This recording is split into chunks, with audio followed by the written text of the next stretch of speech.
필립의 사연방을 찾아주신 여러분 반갑습니다. 오늘은 롤러코스터를 타며 심장이 쫄깃해질 만한 사연을 가지고 왔는데요. 끝까지 들어주시면 혈액순환이 쫙 될 것 같으니 귀를 기울여 주시길 바랍니다. 그럼 바로 사연을 읽어보겠습니다. 안녕하세요.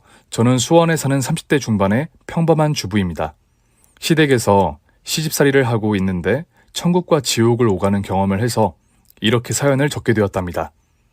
이야기의 시작은 남편을 처음 만났을 5년 전부터 시작해야 할 것 같네요. 29의 소개팅으로 만나 둘 다 첫눈에 반해 바로 연애를 시작하게 된 저희는 1년 동안 불꽃 튀는 사랑을 나누었고 누가 먼저랄 것 없이 결혼을 이야기했습니다. 그래서 양가 부모님께 인사를 드리게 되었는데 다행히도 모두 저희 결혼을 응원해 주셨고 미움 하나 받지 않고 결혼식장에 들어갔습니다. 남편과 저는 사회생활을 오래 하지 않아서 신혼집을 마련할 돈이 없어서 시집에서 지내기로 했어요. 다른 며느리들은 시집살이를 꺼린다고 하지만 저는 크게 신경 쓰지 않고 쉽게 결정을 내렸죠. 시아버지는 워낙 인자하시고 저를 당신의 아들보다 예뻐해 주셔서 더할 나위 없었습니다. 그런데 시어머니는 제가 시댁에 들어가자마자 시자 노릇을 시작하셨어요. 넌 결혼하고 회사 때려치운 애가 살림 하나 늦게까지 퍼질러 자니? 네 서방하고 시부모한테 따뜻한 밥을 차려줘야 하는 건 기본 아니냐? 어머님, 지금 6시 반이에요.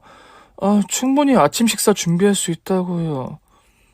나 때는 새벽 4시에 일어나서 한복으로 갈아입고 밭에 나가서 그날 먹을 야채 따오고 12첩 반상으로 정성스럽게 다 차리고 했어. 그런데 넌 뭐야? 냉장고에 있는 반찬 꺼내고 겨우 국 하나 끓이는 게 전부잖아. 이런 식으로 대충 하는 거 나는 두 눈 뜨고 못 본다. 당장 반찬 새로 만들어서 상다리가 부러지도록 차려라. 어처구니가 없던 저는 할 말을 해야 한다 생각하고 당당하게 입을 열었습니다. 어머님, 지금은 21세기잖아요. 누가 아침상을 차리려고 새벽 4시에 일어나요? 조선시대에나 그렇게 했지. 어머님 세대에도 그러시진 않았을걸요? 그리고 지금은 밭도 없잖아요. 이게 어디서 말대답이야? 밭이 없으면 시집생활이 끝나느냐? 새벽 시장에 가서 싱싱한 반찬거리를 사오면 될 거 아니냐? 하여튼 내 맘에 들도록 노력이라는 걸 좀 해봐라. 맨날 퍼질러 잠만 자지 말고. 시어머니는 억지를 부리시며 저에게 훈계를 하셨는데 저는 한 귀로 흘려버리고 똑같이 6시 반에 기상에 아침상을 차렸습니다. 그리고 시댁 살림과 남편 내조도 제가 할 수 있는 만큼만 하고 말았답니다. 빨래를 구분해서 세탁기를 돌렸는데 시어머니는 제가 세탁기를 돌리는 게 못마땅했는지 연신 화를 내시며 갈구셨습니다. 네 서방 옷이랑 시아버지 옷은 손으로 빨아라. 그리고 속옷이랑 양말도 다 다림질을 하도록 하고 바깥일 하는 남자들이 구김살 있는 옷을 입으면 제대로 일을 할 수 있겠냐? 네? 이 엄동설 안에 손빨래를 하라고요? 어머님, 요즘 누가 손빨래를 해요? 그리고 속옷이랑 양말을 다려입는 사람이 어딨어요? 재벌가 며느리도 그렇게는 안 해요. 그냥 제 방식대로 깨끗하고 깔끔하게 할게요. 이게 말대답을 또 하네. 시애미가 까라면 깔 것이지 왜 이렇게 토를 달고 지랄이야 너? 친정집에서 어떻게 배웠길래 시애미 하는 말을 우습게 듣는 거야? 친정에서 아주 잘 배워왔어요. 그리고 어머님을 우습게 본 적은 한 번도 없습니다. 그렇게 저는 하나하나 말대답을 하며 시집살이를 제가 하고 싶은 대로 노력하며 지내려고 했습니다. 시어머니가 옆에서 말도 안 되는 요구를 하면 그 자리에서 아닌 것 같다고 할 말을 하면서 말이죠. 그러자 시어머니는 어떻게 해서든 제 길을 죽이고 당신이 바라는 대로 하도록 자주 언성을 높이셨는데 시아버지와 남편이 집에 있을 때에는 아주 참하고 좋은 사람으로 달라져 있었어요. 우리 새기가 집안일을 너무 잘해서 내가 할 일이 하나도 없네. 영찬아, 넌 어디서 이런 예쁜 아이를 데려온 거냐? 네가 결혼 하나는 정말 잘한 것 같다. 그쵸? 집사람이 웬만한 여자와는 비교도 안 될 만큼 예쁘고 야무지다니까요. 제 월급 통장을 집사람이 관리하기 시작했는데 재테크로 벌써 많은 이윤을 남겼어요. 진짜 현명하고 지혜로운 여자라니까요. 그래. 돈 관리를 벌써 새애기한테 맡긴 거야? 아무튼 좋은 결과가 있어서 다행이구나. 세기가 우리 집에 오고 나서는 좋은 일만 연속으로 생기는 것 같다. 당신도 며느리가 차려준 밥 먹으니까 좋으시죠? 그럼 너무 좋지. 그런데 너무 세기만 시키지 말고 당신도 같이 좀 해. 세기가 들어왔다고 너무 손 놓고 있는 거 아니야? 세기 손을 보니까 벌써 주부 습진에 걸린 것 같다고. 안 그래도 세기 손을 보고 가만히 있으라고 말리는데 제 말을 듣지 않고 나서니 방법이 없어요. 당신이 좀 쉬엄쉬엄 하라고 말 좀 해줘요. 시어머니의 이중적인 모습에 조금 짜증이 나긴 했지만 자주 봐왔던 거라 그냥 무시해버리고 말았답니다. 또 남편에게 이 사실을 말하지 않았어요. 집안의 평화를 위해 이 한 몸 희생하는 게 낫겠다고 생각이 들었고 몇 년 뒤 좋은 아파트로 분가할 테니 조용히 참기로 한 거죠. 시집 온 지 몇 달이 지나도록 기강을 잡고 괴롭히려는 시어머니는 하나하나 받아치고 무시해버리는 저에게 이골이 났는지 트집을 잡지 않으시고 가만히 내버려 두더라고요. 그리고 무슨 재미있는 일이 있으신지 시댁에 거의 계시지 않고 밖으로 나돌기 시작하셨습니다. 저야 혼자 집안에 있으니 더할 나위 없이 편하고 좋아서 스트레스를 덜 수 있었죠. 그런데 시어머니가 저에게 돈을 요구하기 시작했답니다. 예. 너 그동안 영찬이 월급을 재테크해서 재미 좀 봤다며? 얼마나 재미를 본 거냐? 아, 그 애가 괜히 오버하는 거예요. 제가 하는 건 적금이랑 펀드 몇 개가 다예요. 남들 하는 만큼만 하고 있는 중이에요. 어쨌든 재미 좀 보고 여윳돈이 생겼다는 거 아니냐. 너 그 돈을 나한테 투자 좀 해라. 네? 어머님, 저희 돈은 나중에 분가할 때 쓰려고 모으는 거예요. 저희도 독립해서 새로운 가정을 꾸려야죠. 그러니까 내가 빨리 분가할 수 있게 도와주려는 거야. 너 나랑 사는 거 별로 좋아하지 않잖아. 나도 말귀 못 알아듣고 제멋대로인 며느리랑 오래 살고 싶지 않다고. 서로 윈윈 하자고 제안하는 거니까 나한테 투자를 좀 해봐라. 내가 요즘 노인 건강식품 사업에 몸을 담고 있는데 벌이가 아주 쏠쏠해. 어머님, 그동안 집에 거의 안 계시더니 일을 하고 계셨던 거예요? 그동안 밖에 나가서 친구들 만난다고 하신 게 다 거짓말이었던 거예요? 쉿! 조용히 해라. 이건 너랑 나와의 비밀이다. 네 시아버지가 알면 괜히 사기를 당했느니 어쨌느니 하면서 난리가 난다고. 여하튼 네 시아버지 돈으로 투자를 해서 재미를 좀 봤다. 그러니까 너도 나한테 투자를 좀 해봐라. 어떤 사업이길래 얼마 되지도 않았는데 큰 수익을 보신 거예요? 지리산에서 직접 공수해온 여러 약초집인데 이게 암말기 환자도 살려내는 신비의 약이라고. 이걸 한 달만 먹으면 100살까지, 아니 120살까지 아픈 데 없이 건강하게 살 수 있는 만병통치약이야.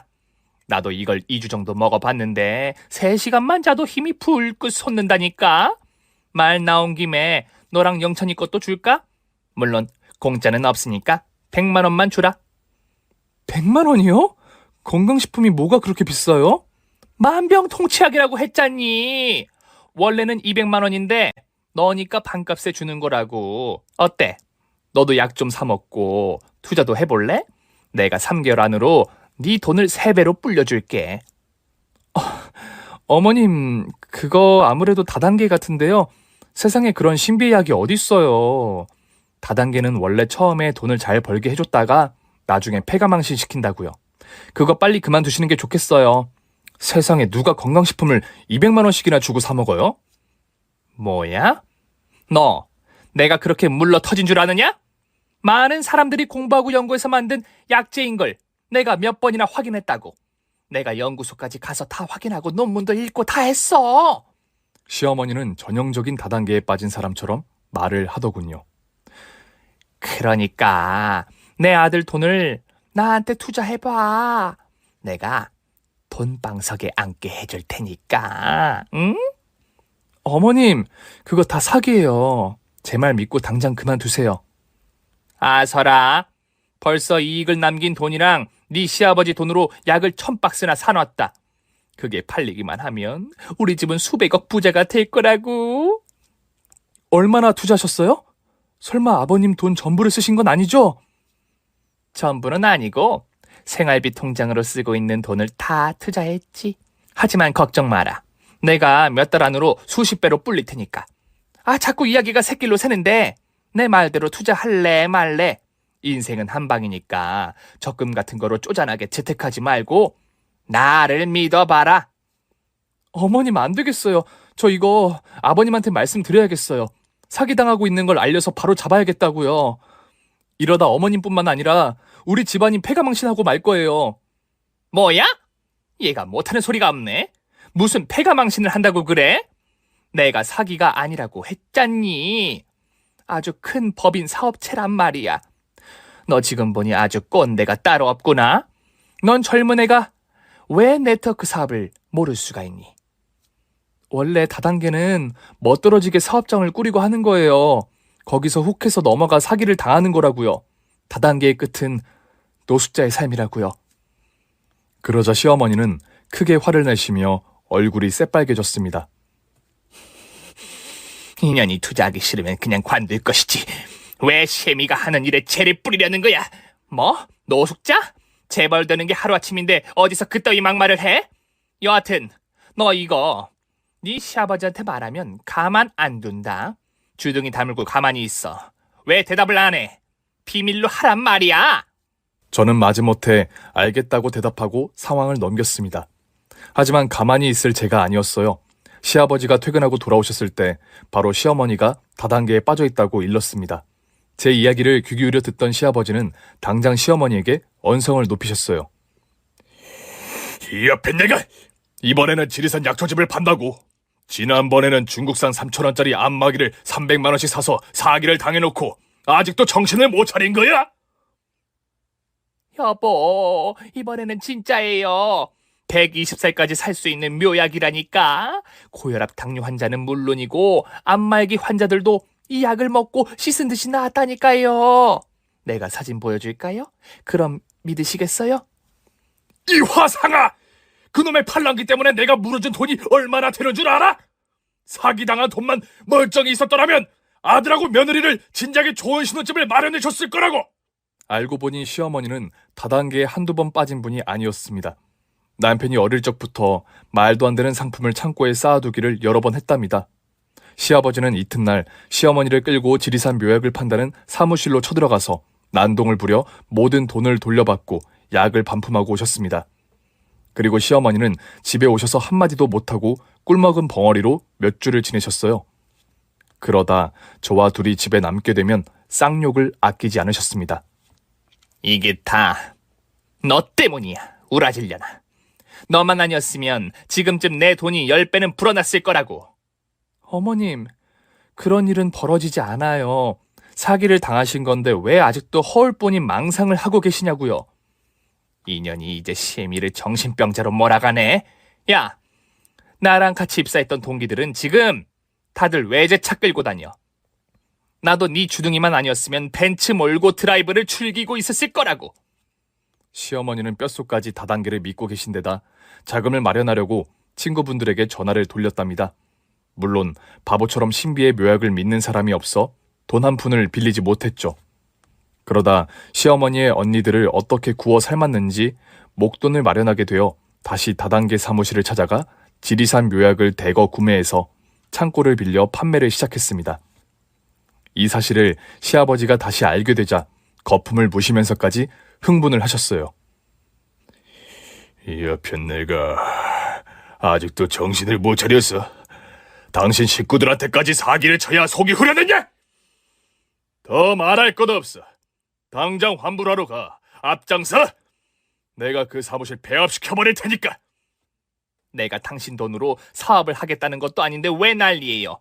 그리고 지리산 묘약은 사기가 아니라고 몇 번을 말해야 믿겠어요? 난 이 사업으로 떼부자가 될 테니까 신경 쓰지 말고 당신 일이나 제대로 하세요. 나중에 내가 부자 되면 딴소리나 하지 말라고요. 아유, 이 답답아. 그렇게 말해도 못 알아듣고 친척들 돈까지 사기를 쳐먹어? 잔말 말고 환불하러 가. 싫어요. 난 떼부자 될 테니까 괜히 재뿌리지 말고 잠자코 있어요. 시어머니가 말을 듣지 않자 시아버지가 집에서 내쫓으려고 하셨습니다. 그렇게 다단계가 좋으면 이 집에서 나가.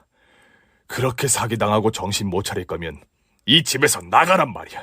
나가서 당신 하고 싶은 대로 남의 등 쳐먹고 살라고. 채! 누가 그러면 무서워할 줄 알았어요? 그래요.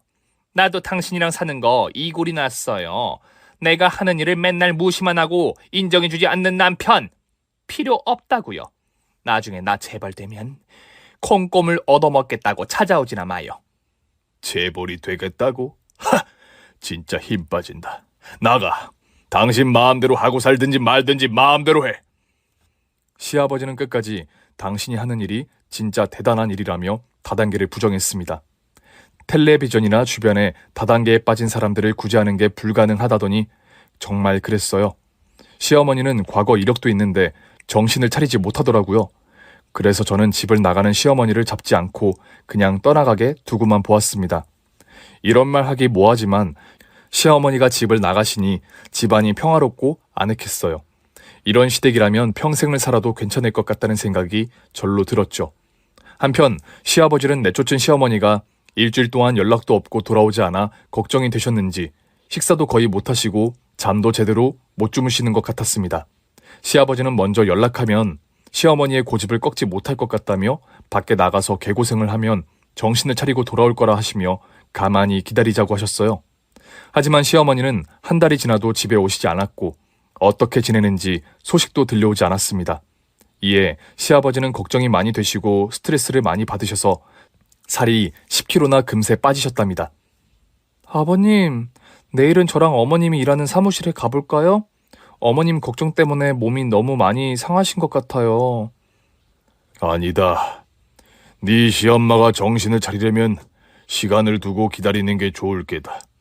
우리가 말로 타이른다고 돌아오지도 않을 테니 지금으로선 모른 척하고 가만히 기다리는 게 최선인 것 같다. 시아버지는 시어머니가 다단계에서 스스로 빠져나오길 기다리셨는데 길바닥에 주저앉는 상황이 오면 정신이 들 거라며 나서지 말자고 하셨습니다. 그렇게 시간이 계속 지나가며 시어머니가 집을 나가 산 지 두어 달이 지났을 때 저희 부부와 시아버지가 주말에 산책을 나갔는데 스포츠카 한 대가 굉음을 내며 달려오다가 저희 앞에 멈춰 섰습니다. 이윽고 차 뚜껑이 열리며 시어머니의 얼굴이 보였고 운전석에 50대 남자가 있었어요. 이게 무슨 상황인지 인지하지 못한 저희는 놀란 얼굴로 시어머니가 무슨 말을 할지 기다렸답니다. 여보, 아들, 며느리, 다들 안녕한가? 나 없이 집안이 제대로 굴러가지 않나 보네. 당신 얼굴이 반쪽이 됐어요. 당신 지금 뭐 하는 거야? 이 스포츠카는 뭐고 옆에 젊은 남자는 누구야? 이건 내가 신비의 묘약을 팔아서 마련한 차야. 그리고 이 남자는 내 애인이지. 어때? 맨날 나를 구박만 당하는 옆에 내가 이렇게 성공한 모습을 보니까 배알이 뒤틀리지? 뭐야? 애인? 당신 식구들 앞에서 창피하지도 않아? 자식들 보기 민망하지도 않냐고. 뭐가 창피해? 어차피 당신이랑 나 이혼할 거 아니었어? 날 집에서 쫓아내놓고서 다시 돌아갈 거라 생각하고 있던 거야? 당신 욕심도 많네. 기가 막혀 말이 안 나오네. 그래서 젊은 상간남이랑 외제차 끌고 와서 자랑하려고 온 거야?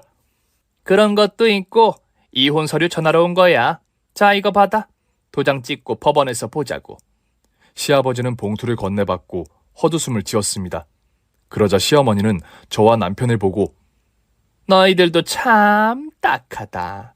언제 돈 마련해서 독립하려고 그러니? 세기, 네가 내 말을 듣고 돈을 투자했더라면 지금쯤 좋은 아파트 얻어서 나갔을 텐데 말이야.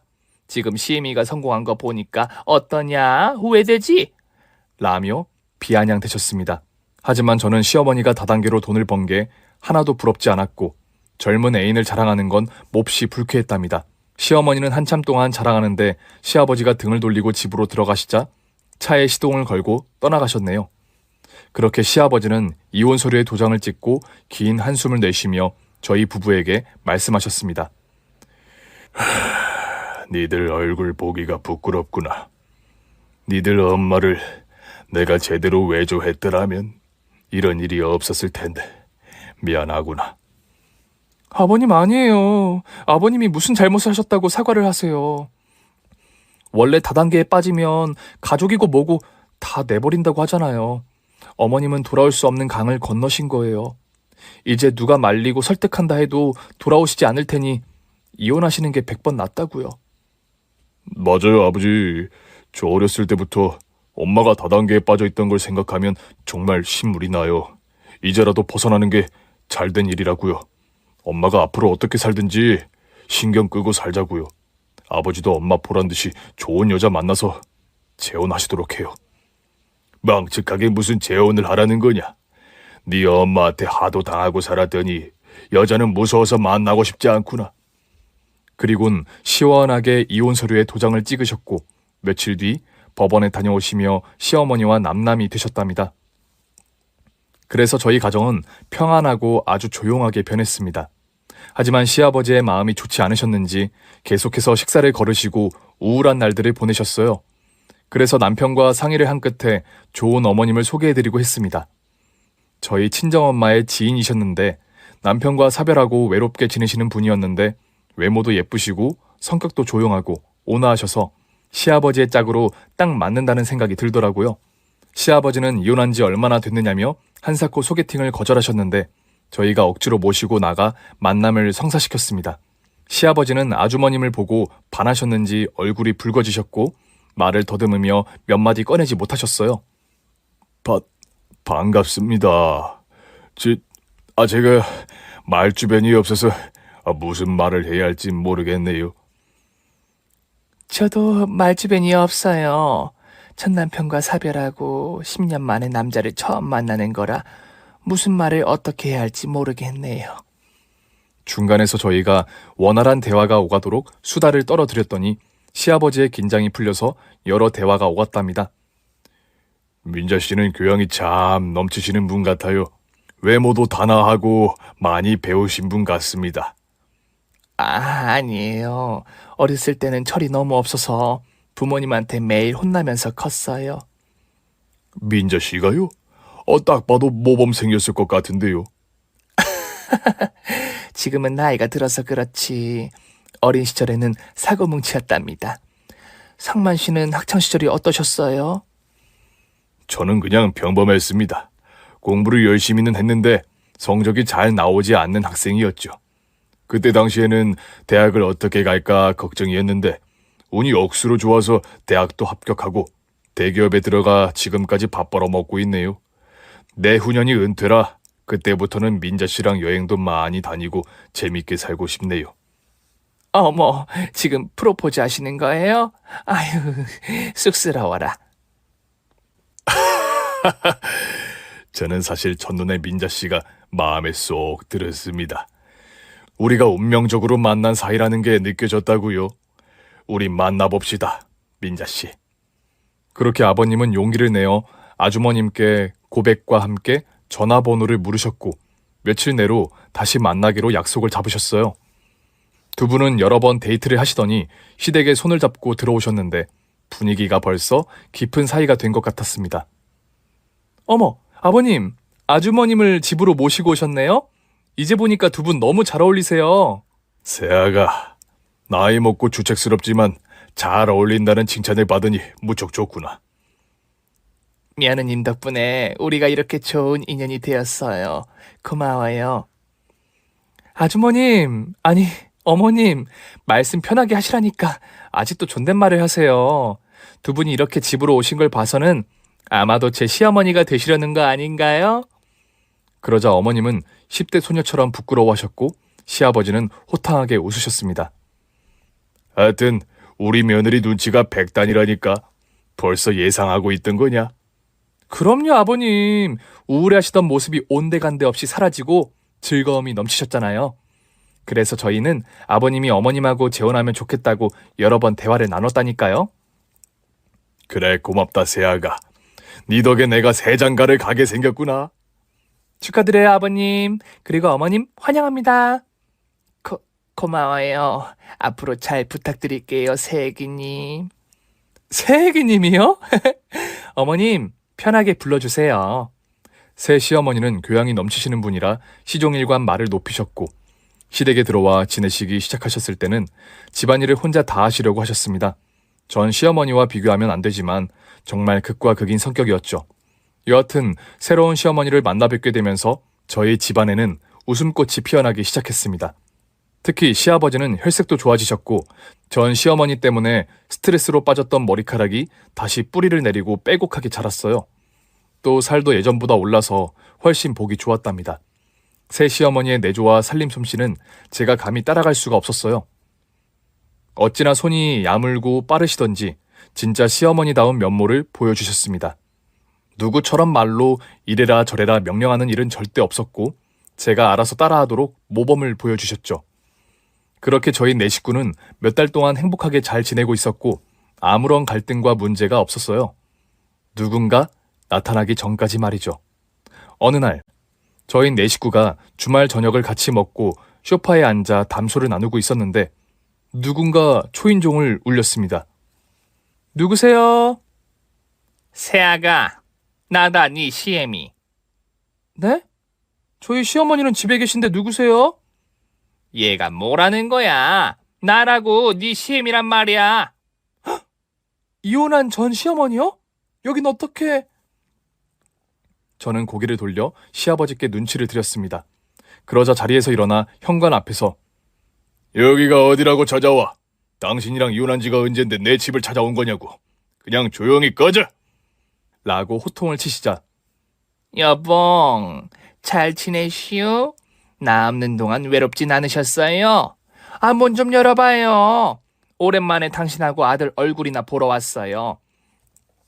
마누라가 이렇게 기다리는데 뭘 그리 뜸을 들이시나? 설마 새 장가라도 드셨슈? 라며 되지도 않는 콧소리를 내셨습니다. 시아버지는 그냥 무시하라며 저를 데리고 거실로 데려가셨어요.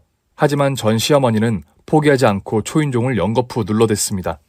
그러자 가만히 앉아 계시던 현 시어머니가 일어나셔서 현관으로 걸어 나가셨어요. 시아버지가 무시하라고 일렀는데도 걸음을 멈추지 않고 현관문을 여셨답니다. 이윽고 거짓골을 한 전 시어머니가 배시시 웃으며 들어왔어요. 그런데 현 시어머니의 얼굴을 보자 기겁을 하더군요. 이 아줌마 누구야? 나 없는 동안 가정부라도 쓰고 있던 거야? 가정부라뇨?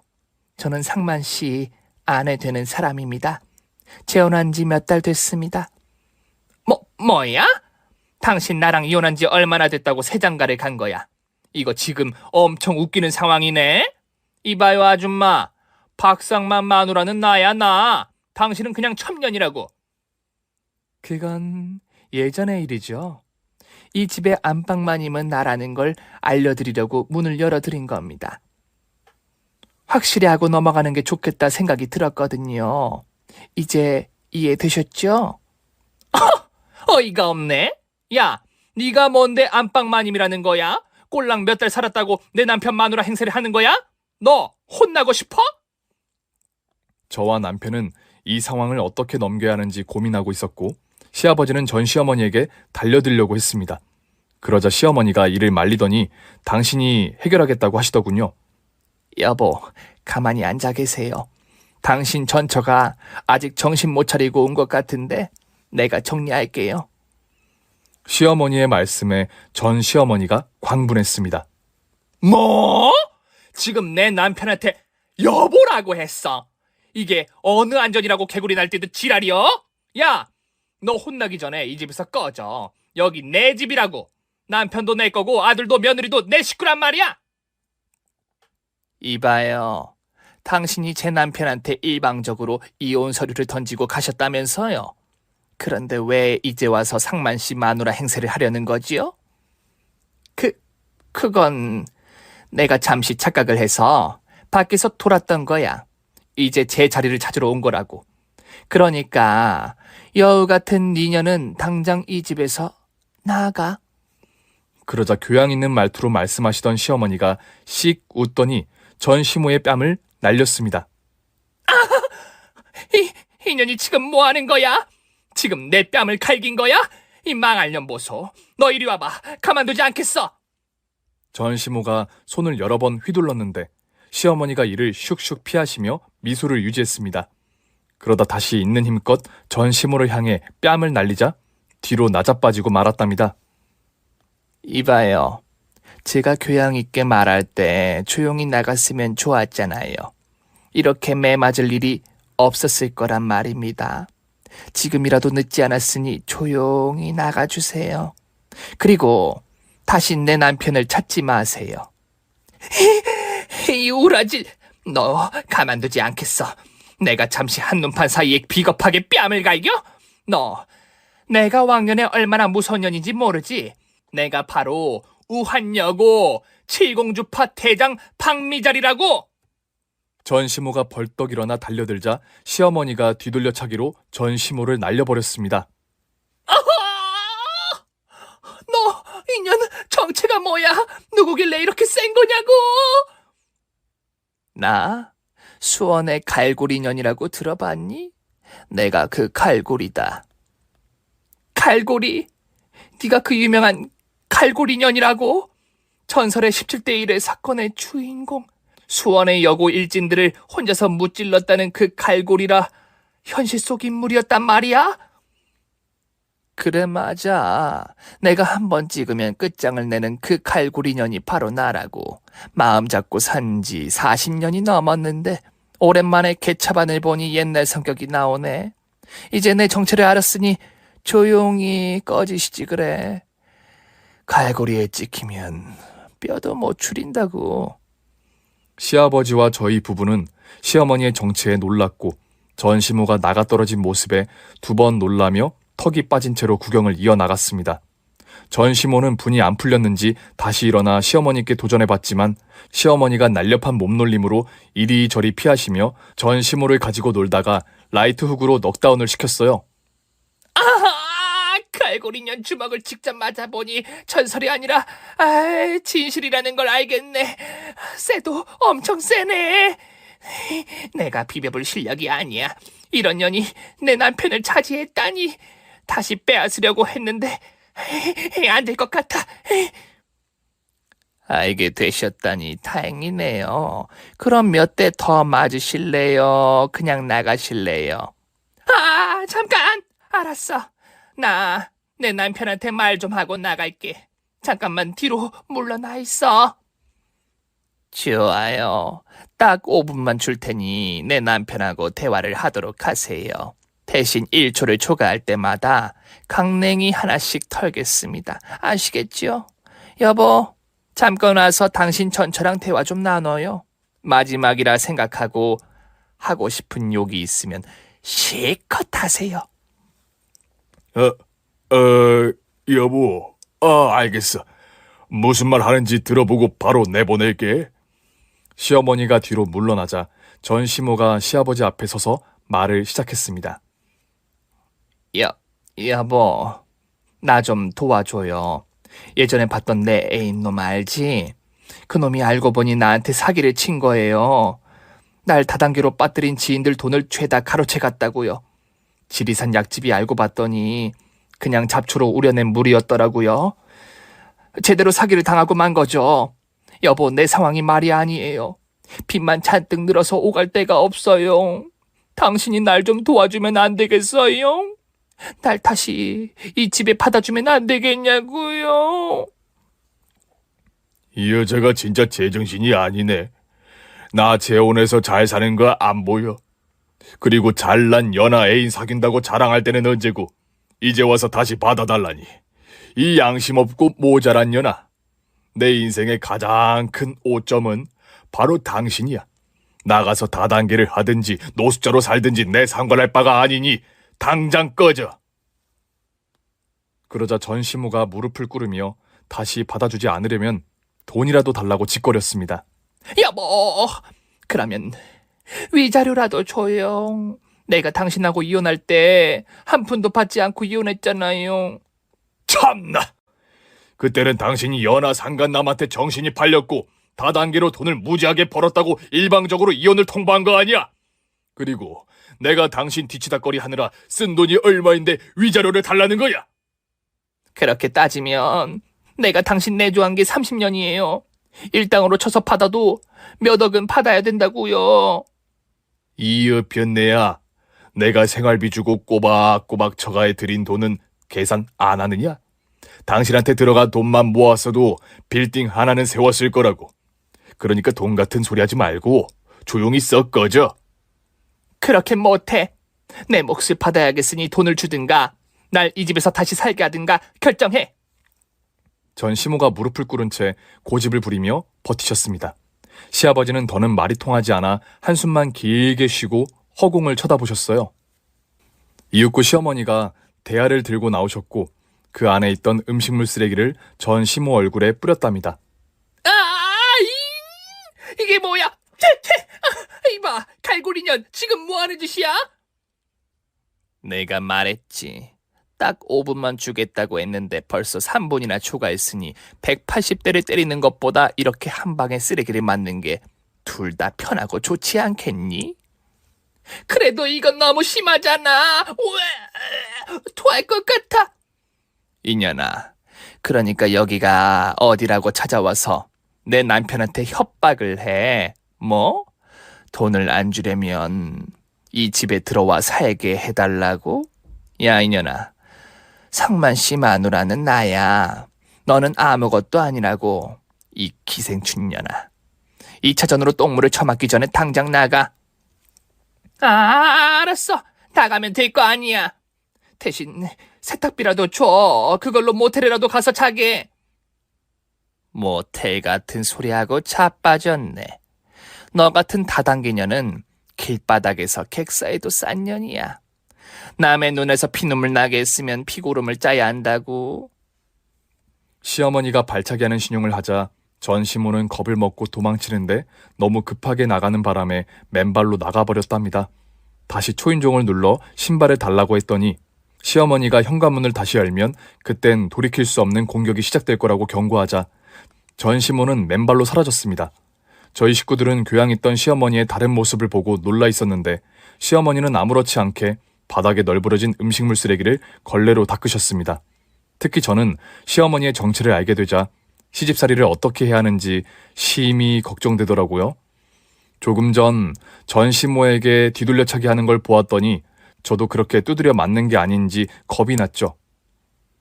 새아가 혼자 치우기 힘들어서 그러는데 같이 좀 치워주지 않을래? 네, 어머님 바로 걸레 들고 오겠습니다. 제가 불이 나게 움직이자 제 남편도 덩달아 몸을 움직였습니다. 어머님, 저희가 치울 테니 어머니는 들어가서 쉬세요. 아니다. 내가 버린 일이니 내가 치워야지. 오랜만에 몸을 풀었더니 근육이 놀랐는지 조금 뻐근하긴 하지만 괜찮다. 저희는 수원 갈고리로 불리던 시어머니의 정치에 눈치를 보며 바닥을 치우는데 시아버지는 흐뭇하게 웃고 계셨어요. 내가 마누라를 참 잘 얻었네. 이렇게 카리스마 있고 힘이 센 사람이 내 처가 되었으니 아주 든든하다고. 여보, 오늘 고생 많았어. 나랑 내일 백화점 가서 당신 겨울옷 좀 사보자고. 내가 좀 세긴 하지요. 앞으로 당신 괴롭히는 사람이 있으면 언제든 말씀만 하세요. 산송장으로 만드는 건 일도 아니니까. 그리고 얘들아. 네, 어머님. 너희들도 힘든 일 있으면 이 엄마한테 말만 하거라. 아들은 회사에서 누가 괴롭히면 사진 한 장만 주거라. 내가 알아서 다 해결해 줄 테니까.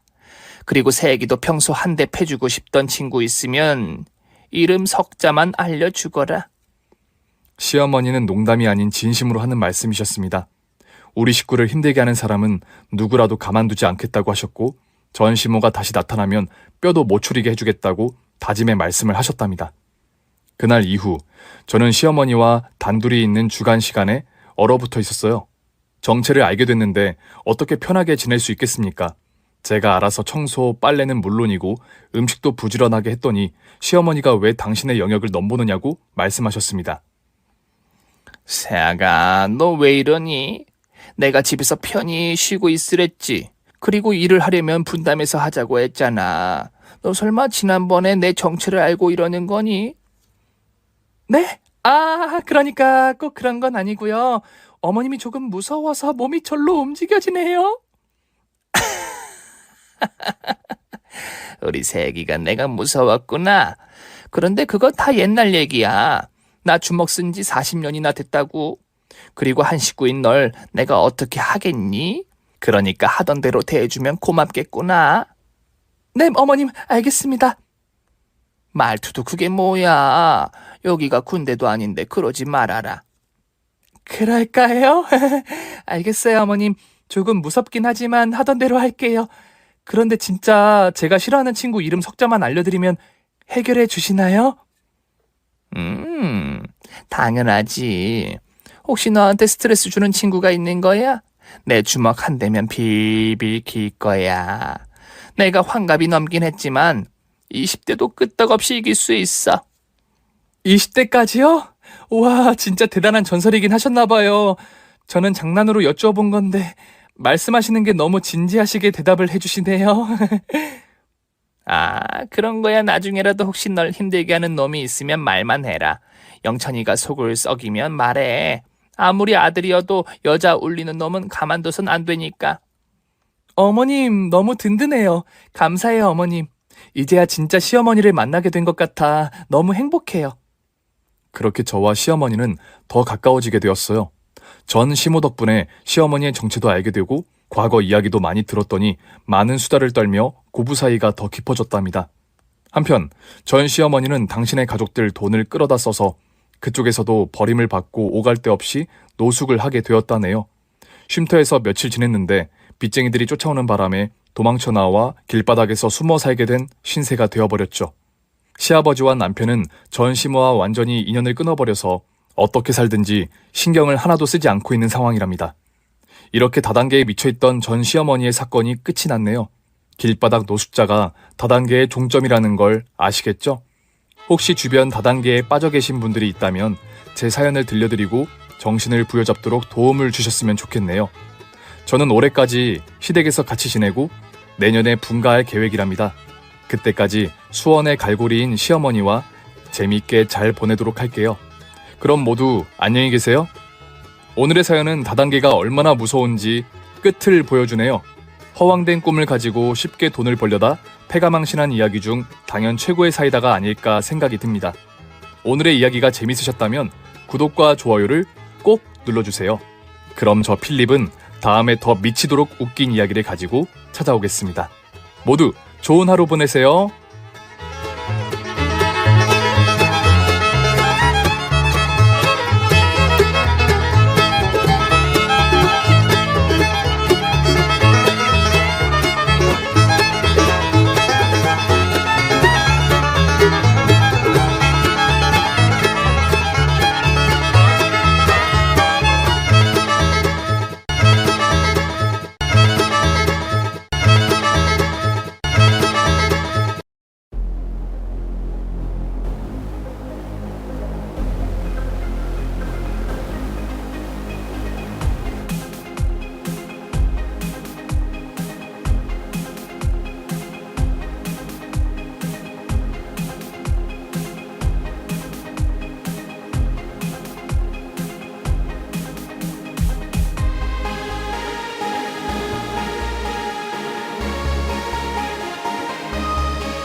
Audio Jungle.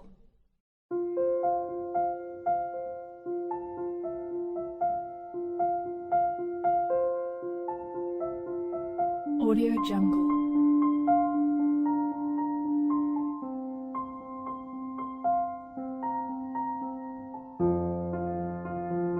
Audio Jungle.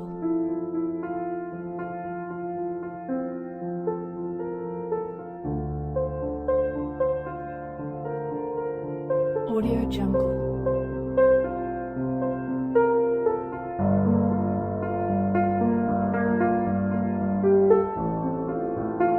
Audio Jungle.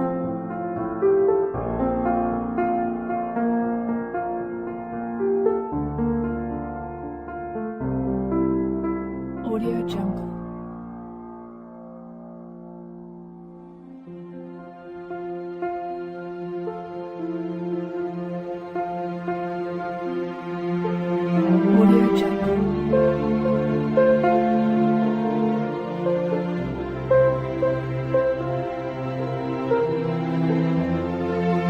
Audio Jungle.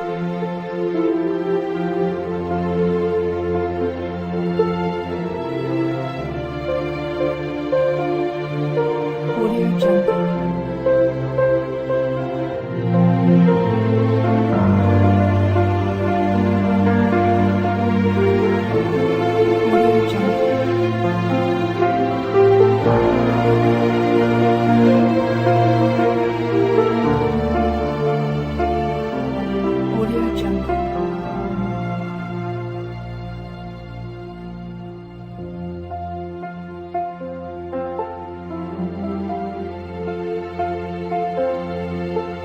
Audio Jungle. Audio Jungle.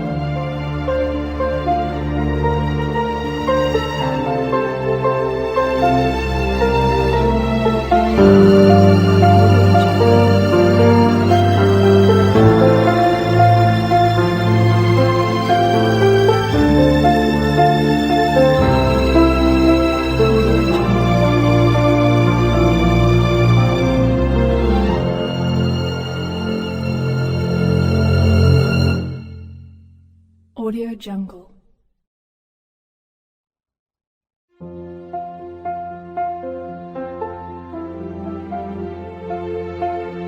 Audio Jungle. Audio Jungle.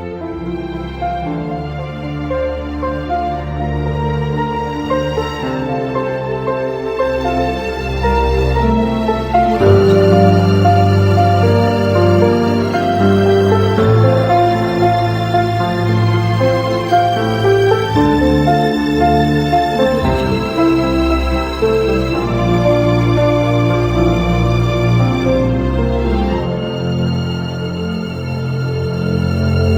Jungle. Audio Jungle.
Audio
Audio Jungle.